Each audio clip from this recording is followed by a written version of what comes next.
akan mempresentasikan hasil praktek kami tentang Termokimia. perkenalkan, nama saya Adan Prakoso. Perkenalkan, nama saya Muhammad Rita. Saya Nidia Haya Istanti. Saya Kamilia Rahadago. Saya Nurul Zandi Alarika. Saya Salsa Sabila Gunawan.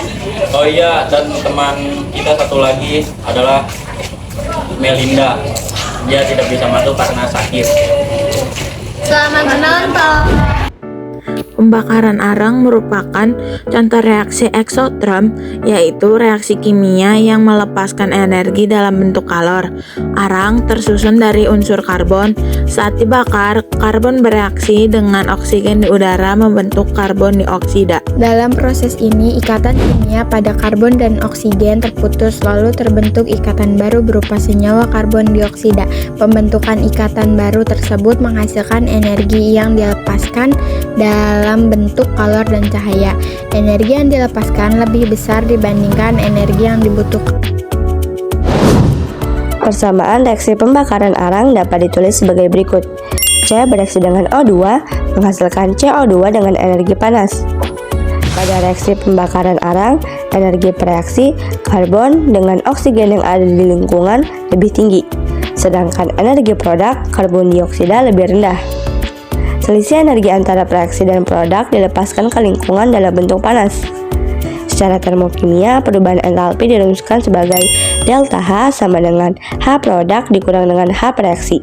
Maka dari itu, delta H lebih kecil daripada 0. Nilai delta H yang negatif menunjukkan bahwa energi dilepaskan oleh sistem ke lingkungan. Oleh karena itu, reaksi pembakaran arang termasuk reaksi eksoterm. Pada diagram energi, terlihat bahwa tingkat energi reaksi berada lebih tinggi dibandingkan energi produk. Selisih energi tersebut dilepaskan ke lingkungan sebagai kalor. Hal inilah yang menyebabkan pembakaran arang menghasilkan panas dan membuat lingkungan di sekitar menjadi lebih hangat.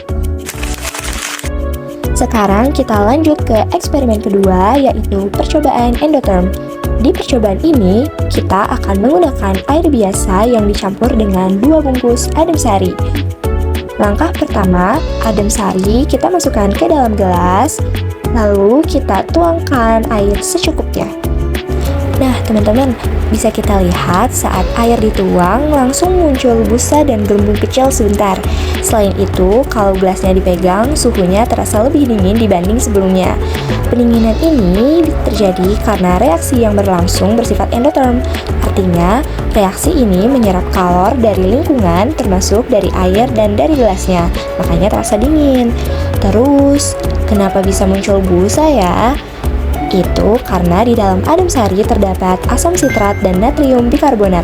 Saat keduanya bereaksi dengan air, mereka menghasilkan gas karbon dioksida atau CO2 yang muncul dalam bentuk gelembung atau busa. Jadi, dari percobaan ini bisa disimpulkan bahwa pelarutan adem sari dalam air merupakan contoh reaksi endotherm karena menyerap panas dan menyebabkan suhu di sekitarnya menurun.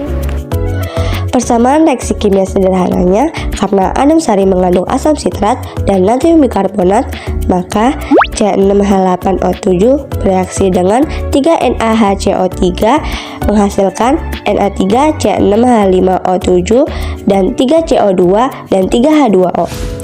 Reaksi ini membutuhkan energi panas dari lingkungan agar dapat berlangsung, sehingga bersifat endotherm. Karena suhu tidak diukur saat praktikum, maka perubahan entalpi dinyatakan secara kualitatif. Delta H sama dengan energi produk dikurang dengan energi reaktan. Untuk reaksi endotherm, delta H lebih dari 0. Artinya, energi produk lebih besar daripada energi reaktan, karena sistem telah menyerap kalor dari lingkungan.